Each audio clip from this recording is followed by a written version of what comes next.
anybody, especially now, can go out and learn any programming language they want. They can learn any sort of technology or theme that they want to learn about because we have infinite resources, right? We have that available to us. But it's up to us to, take what we've learned and actually apply it going forward. And it's to each own, right? We cannot ask anyone to do that for us. It must come from within us.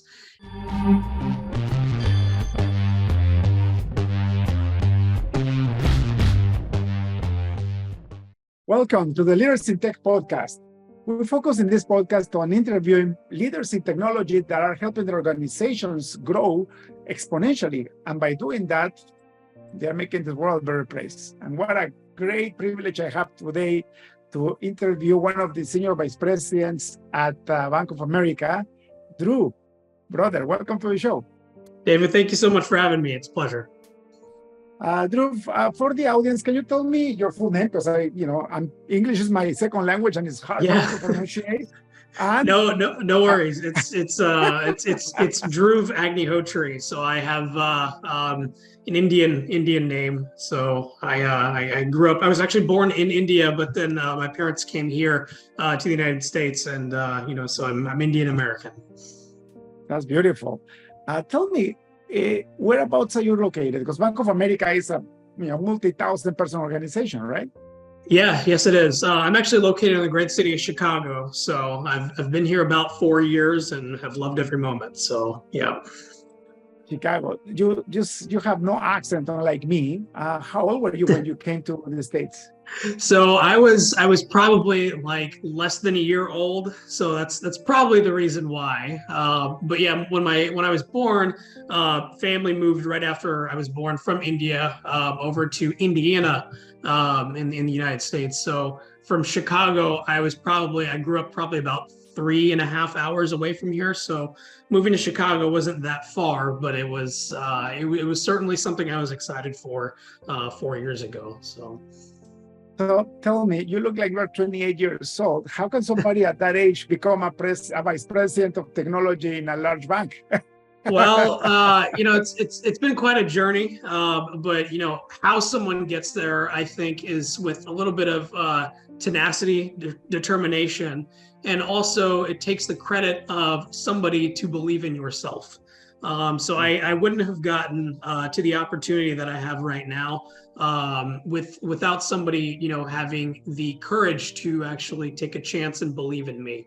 I got this opportunity to work at Bank of America during COVID. So I happened to actually get laid off from my previous firm that I used to work for during the pandemic due to that reason. And so during that time, for someone who is relatively young and didn't have 10-15 years of experience, people weren't really looking for people at all, during that time. And so I do remember, quite a bit of time of, the experience of going through a layoff and, what that actually meant, and the shame and disheartenment that kind of came from that. But, I knew I had to still continue on, right? Life had to continue, but at an extraordinary circumstance, because as we know it, the entire world ceased to, just stop working for quite some time. And so through it all, though, it taught me a lot. I definitely learned a lot about work-life balance.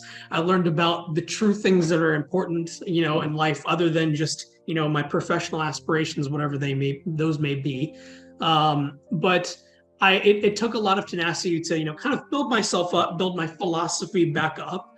And then once I was ready to do that, then I started applying. And for probably, I would say, at least 300 applications that I sent out, I probably got 2 or 3 responses back.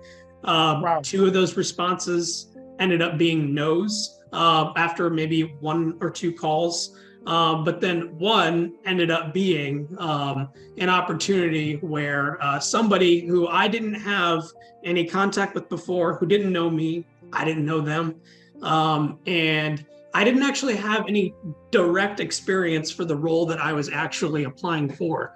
However, it was the philosophy of that hiring manager to take a look at me and actually not hire for based off of experience, but they hired for potential and for personality. And that turned out to give me the opportunity to prove myself. And it ended up being the best opportunity thus far in my career.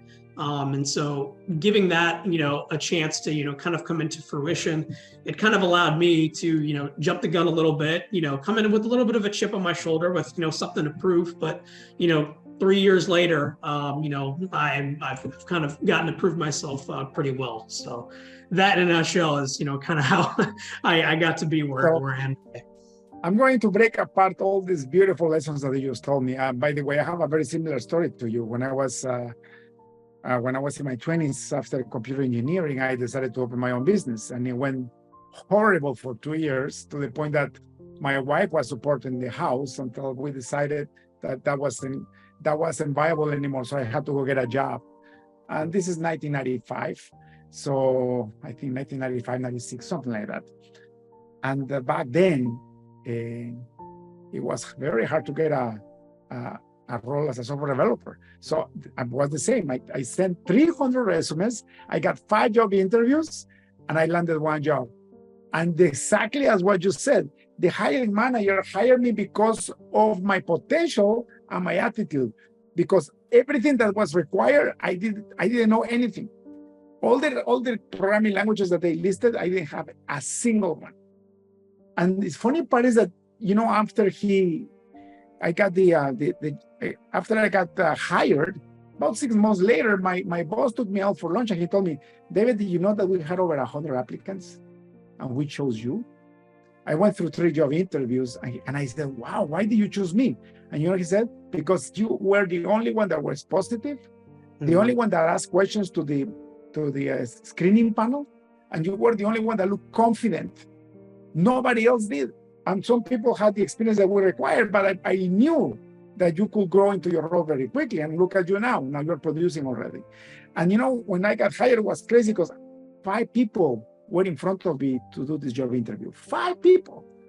So I was very scared. This was my professional job interview, because from college I went to my own business, and now I'm like, getting bombarded by all these people. But I was positive, proactive, and happy for the opportunity. So I believe what you said is perfect. It requires a lot of effort to move forward in life. It requires resilience and persistence. It requires for you to get that grit that says, even if they close the door on me, I'm going to keep trying and trying until I get where I want to go. And I believe, like, when you have all these challenges, especially after crazy problems like COVID, being laid off, right? Those problems could do 2 things to a person. It could actually get you into depression and hide under your blankets, or it could motivate you and lift you forward to your next opportunity in life, the way that you did it. So now tell me, how do you learn those skills? Well, I think I learned them through experience, right? Like kind of like what you were saying about, learning from, if you could do 2 things, right? You can kind of go into hiding and be depressed, and then you can either, come out the other end. Well, I experienced both. I'm a huge, mental health advocate. I actually suffer from probably a lot of imposter syndrome myself, because like sometimes I feel like, because I'm so young, or I feel like, hey, the person that ended up giving me this opportunity, sometimes, even though I didn't have direct experience, for the role, that, I may not deserve to have a seat at the table. And that's not necessarily true, but it's something that sometimes I feel like we guilt ourselves, and I think the thing to work on is working on our own mental health, right? And, I can teach anybody a technology, right? Like anybody, especially now, can go out and learn any programming language they want. They can learn any sort of technology or theme that they want to learn about, because we have infinite resources, right? We have that available to us, but it's up to us to, take what we've learned and actually apply it going forward. And it's to each own, right? We cannot ask anyone to do that for us. It must come from within us. And I think how I learned that is because, like, I went through kind of like a pseudo mental health crisis, I think, to where I questioned whether or not, moving to Chicago, getting laid off throughout all that, if that was a fluke, like had it all just happened just because it happened, or whether or not like I did it because I truly deserved to be there. So I had to, come up with, a decision, right? I couldn't sit there. I think it's okay, to have your moment where you kind of decompress, you experience your emotions, you're able to feel, and it's okay to feel how the way that you feel during those times. But at the end of the day, you can't sit there forever and do that. You have to come within yourself to build that resiliency and come out the next end, because no one's going to do it for you. And I also learned how to do that through having a solid support system.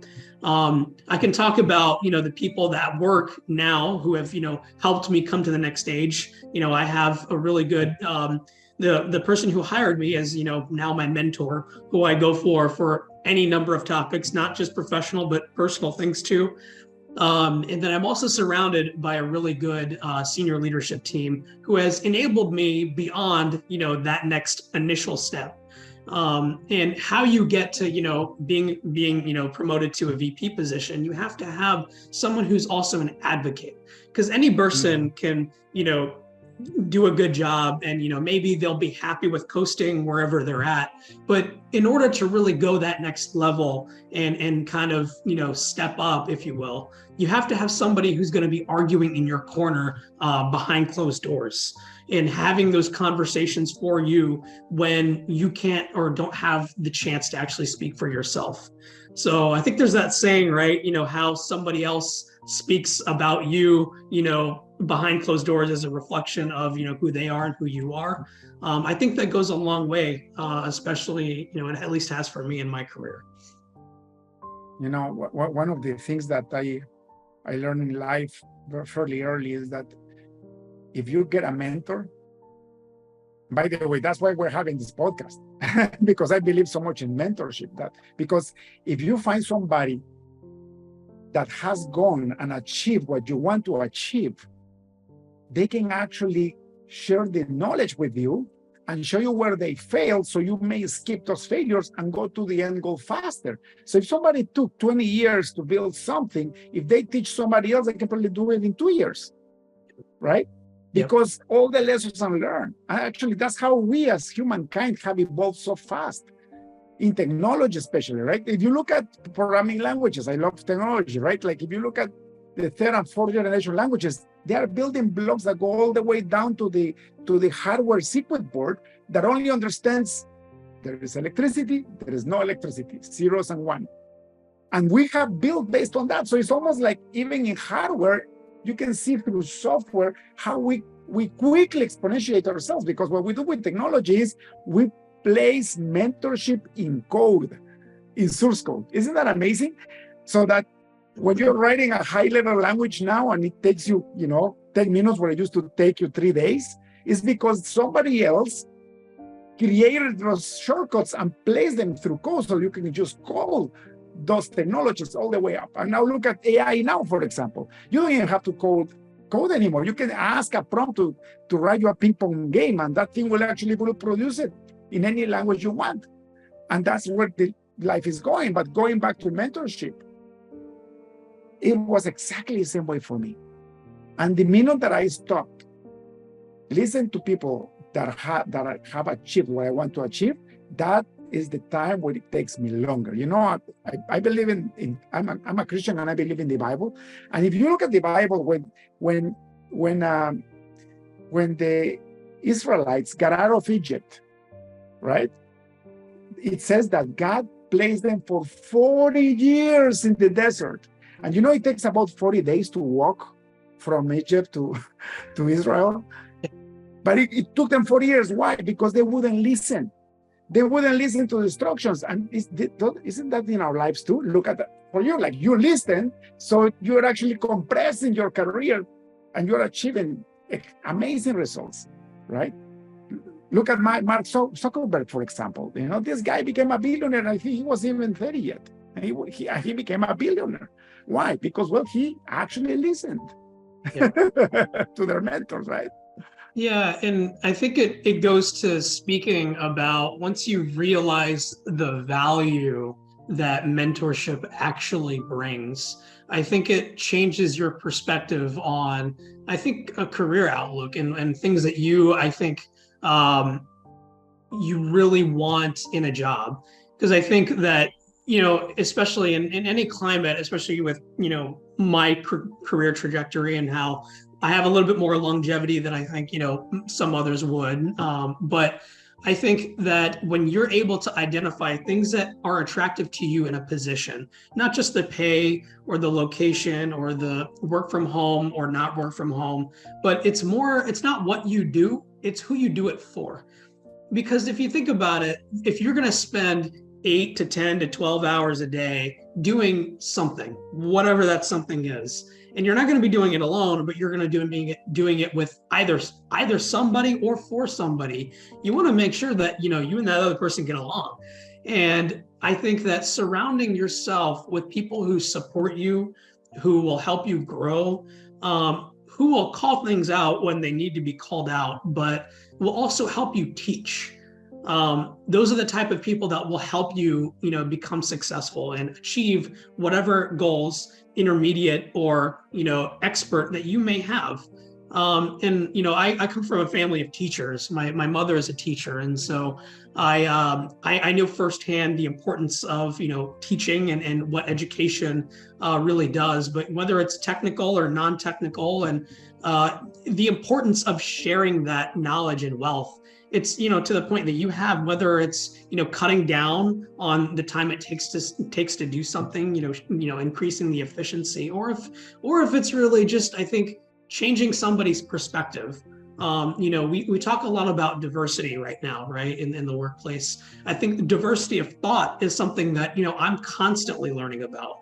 How to work with people who think differently, and how to extract what makes people so important to work with when they think differently and how they think. Because using that to your advantage in understanding how different team members, are able to contribute based off of how they think or do their particular work. That's going to contribute to you as a leader being more successful, because you're able to appreciate the individual and lead with empathy, as opposed to, kind of with a traditional do as you're told, kind of mentality. And that's another amazing skill for a leader, right? You have to lead with empathy, with a servant leadership attitude, right? That's the only way that actually people will follow you voluntarily. Or you can become a dictator and just tell them exactly what to do, and it will be the hated leader, right? And there is plenty of those. There are plenty of those. Did you go to school to computer science, or what did you take in school? Yes. So I went to Indiana University, go Hoosiers, for my undergraduate degree, and I did get a major in computer science, and then a double minor in sociology and political science. Ah, there it is. Yeah, there's where that's what. There's where it comes out. Yeah, that's what made it. I got the privilege to meet a CIO for a large health organization in Michigan yesterday, and he's actually a doctor in computer science. He went all the way down, and he says his hardest problem was to being able to add the human side to his knowledge. Once he figured out that he needed to tell the story properly and he needed to inspire other people, he started growing his career. But he was kind of stuck on a place where he could become an expert in technology, but not necessarily a leader, if that makes sense, right? Yeah, it's interesting where, when we think about how we can now, especially with AI, right? How we can try to humanize or control AI. And I think it's very easy now where if you just ask AI, anything, or a calculator, right? If you ask a calculator anything, it will put out as much as you put in. And I think it has to go on, it goes back to the thing we were talking about, is how to ask, I think, really good questions. So if you're able to craft an argument to, an AI to think about a problem it has to solve, like we have to do that before it. Like we have to give it the information for it to start solving it. Now, I think it becomes an interesting phenomena as technology, I think, continues to advance, is how we can teach it or think about ways to where it takes into account the different perspectives and complexities that we as humans know. So if you think about cross-cultural perspectives, I'm fortunate enough, from knowing a different culture than just traditional American and working for a global company that gives me the opportunity to kind of work across time zones and experience different cultures too. But I think where we learn on, how we can use technology to kind of input that, cross-cultural perspectives, that has to come from individuals and leaders who are able to input that cross-cultural perspectives. That's not going to come from just one person. It has to come from people who are able to understand different perspectives of thought, but also different cultural perspectives too. Because, the economy in the world we live in, it's so globalized now that it forces us to have to think that way. We cannot, think in the traditional path. We have to be really open to all avenues and all diversities.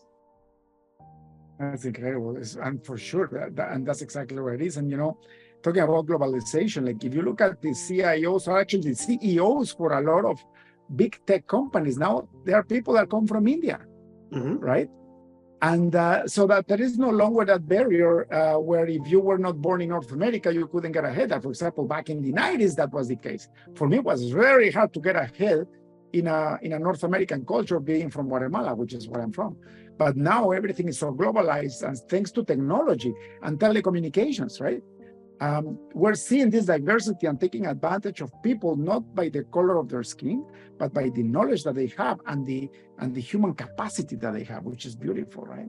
Yeah, and I think my sociology background kind of combined with my technology background, I think pretty harmoniously in a way, because I grew up actually loving social studies. Like that was my favorite, subject when I was growing up in grade school. And I was good at math and science, but I think inherently, growing up in Indiana, where initially there wasn't like a lot of diversity, and social studies, it kind of blended and allowed me to kind of connect with something a little bit more organically. When we were talking about, Asia or India or, anything just outside of, just the regular world, I was able to connect that. So from a young age, and I've always been more of a people-centric person. And while, that's kind of, growing in my head, growing up in, the 90s and, into the 2000s, where I've seen the rise from, social media from its, conception to its infancy, and, now to where it's exploded, right? And I think I grew up, kind of loving, how rapid things, exploded. I loved learning about, Napster and LimeWire, and how, music, from example, like I'm a huge music fan. And so I remember my parents, having the cassettes and then the CDs. And then, wow, really? So you still saw that? Oh yeah. I had all the cassettes and everything. My parents, I think, still have maybe a couple in their attic somewhere. But I think that seeing that progression, at an early age, that kind of ignited my kind of love for technology. And once I kind of got into college and started thinking about, okay, well, how do I want to marry these two things? I think I took one class in sociology and learned that especially at the collegiate level, at the stage of life that I was in, I was able to kind of hone down and figure out truly how important like the people aspect is to technology. Coding is great. I've learned a lot of the core technology within my coding classes and all the core computer science classes that we were having to take. But the people aspect, I kind of realized early on that that's not something that a lot of people were kind of taking into account. And I think now more than ever, it's something that I feel like a lot of people are either trying to take into account now or having to work backwards. difference, because they're realizing how important it is for people to be connected, how important it is for people to have that human perspective into however great our technology solutions become. It has to be integrated with the human. And that perspective is something that I try to hone down on in every capacity that I have, whether it's through the actual technology solutions, whether it's through the processes, that we're trying to implement, and certainly when it's through the people that we're trying to mentor and bring up and teach. And whenever people ask, what do I do for a living? I always tell them, I work with people, processes, and technologies, because that's at the core of what we all do, in technology at the end of the day. Yeah, it's funny. One of my best mentors in life, she's still one of my mentors, actually, but I've grown old enough to teach something back to her. And we just went for dinner 2 weeks ago, and she was telling me, David, the one thing that you taught me that I will never forget is that the way to not only run a business or a department, but make it successful is by always improving in people, always improving the process, and always improving the technology. Exactly what you just said, and that has been my secret sauce for everything in life. If you improve the people, the way we communicate, the empathy, the servant leadership, if you improve the processes, make sure that you have an ever-changing improvement system in place, like Kanban, right? And then on top of that, you always look for new technologies that are emerging. You test them to improve the entire process. That's the perfect triangle for success and growth.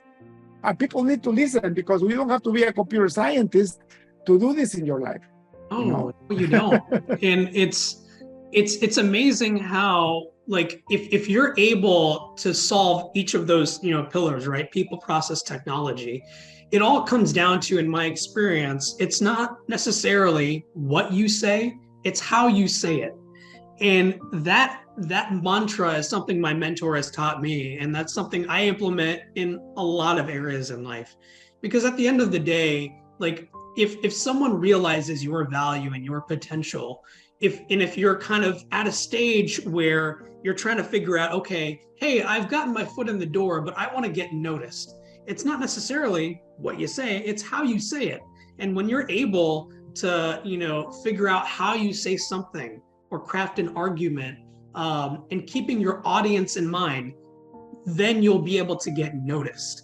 And I think for me, that's how I was able to also, get to where I am now, is because somebody else in the room, when I was thinking about how I was saying something, they ended up noticing, right? Because if I'm talking to my engineering teams, whether I'm talking to senior leadership or just a colleague, I'm talking and keeping in mind the perspective that I'm talking, for and with.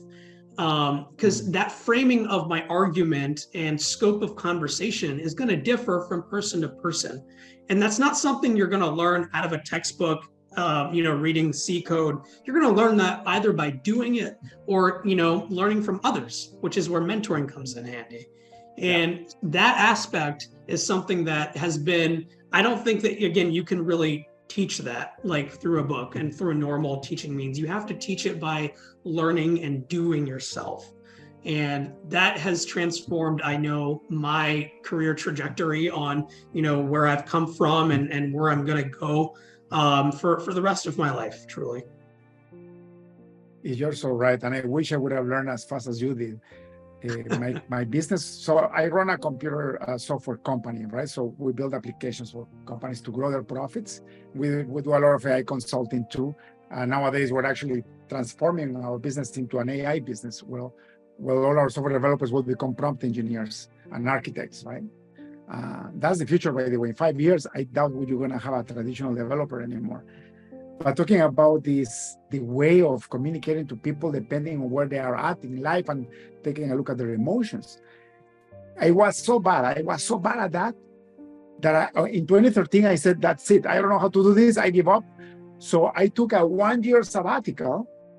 I left other people in charge of my business, and I went for a leadership course specifically built for technologists. So this is technologies that wanted to become thought leaders in the organization, CEO, CIO, C-level people, right? It took me a year. It was a one-year course, and I graduated. Actually, the commencement speech was in Boston, Massachusetts, and I couldn't believe how difficult it was. And the way the course was is that they will bring mentors from different large organizations, and they will actually come and teach us. Like these people will. So I will have like CIOs, like the CIO of General Electric, for example, or like global CIOs from multiple organizations. They come and they taught us specific ways, and it was all human communications. So that I started the first time that they like the first couple of months was how to actually lead yourself. Then they taught us how to lead a tribe up to 140 people, and then how to lead 1,000 people. And at the end, they taught us how to lead 5,000 people and more, right? And it was the best decision that I had ever done, because after that year, everything started prospering, because I actually became a person that valued human communication, that actually valued the heart of people, and that I also knew how to communicate depending on the level where people were at or what I was trying to convey. Because it's not the same thing of talking to a developer or a hardware engineer than talking to a senior vice president or a client, or talking to the wife of a person that is in need, right? Yeah. And I think that's exactly where, I've started to realize, like, in my stage of my career, like what value exactly do I bring to an organization, right? I've kind of made a transition now from, used to being a developer and doing, more technical things, but I've realized my strong suit is really in communication and fostering those relationships and bridging that gap between, the engineering and technologists to the actual business. Because both sides, they are codependent. They need each other for an organization to thrive. It doesn't matter if they're a technology company or a retail company, whatever they are, they need both ends in this day and age to survive.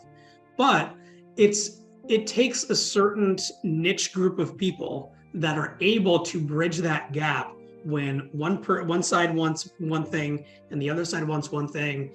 And, in my line of work, I'm in, technology production support. So if there's a major incident, right, that comes into play, especially, in production, it needs to be solved right away.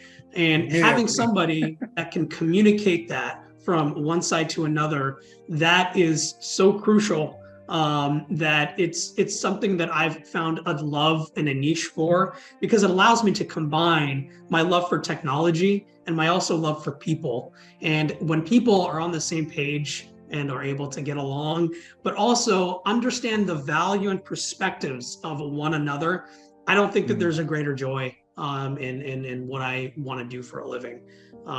And it's something that once I've realized that now, I stopped, caring or thinking about the what ifs of my careers or why that couldn't have happened, because I'm actually content with what is. And that's, to me, is what happiness is. It's beautiful. Another thing that you just revealed to us is what a golden nugget. If you don't love what you do, there is no way you can become a great leader at it. You have to love what you do. And if you don't, you have to figure out a way to actually do it or change careers. Because if you're not passionate about what you're doing, it's impossible to have this positive attitude and this servant leadership mindset to come in and serve every day. Because being a leader is not about being comfortable. In fact, being a leader is about making your people thrive in uncomfortable situations. Right? Absolutely.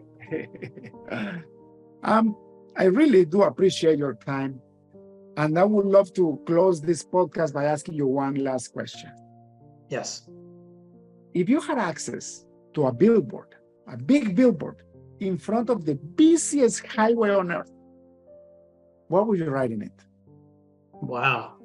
That is a very deep question. But I would probably say that out of all of the things that you could do in this world, make sure you're doing it with the people that you love and who in times of great need, they're there, but also in times of regular times, I don't know, ordinary times, they're always there. And the people are everything. And if you're able to understand the value of the human connection, that will allow you to really soar to new heights that I don't think that you would ever dream of doing. I don't know how big that billboard's going to have to be pretty big for that to go on there. I think we can summarize it. But maybe we can summarize that, or put it in like maybe 8-point font. If I could choose the font, I'd probably not go with Times New Roman because that's a little bit outdated. I'd probably either go with Garamond or something else, just not Wingdings. So with that, I did want to say, David, it's an absolute pleasure. I appreciate you having me on. It's been an amazing opportunity, and thank you so much for your time. Dhruv, thank you so much, brother. If people like to ask you more questions, are you on LinkedIn? Can they find you there? Yes, I am. I am on LinkedIn. It's just my first name, Dhruv, dash my last name, Agnihotri. Brother, thank you so much. Keep changing this world for a better place, and have a beautiful rest of the day. Thank you so much. Take care. Blessings. Thank you for tuning in to the Leaders in Tech podcast. Check in next week to keep learning how to use technology and leadership to change the game. See you next time.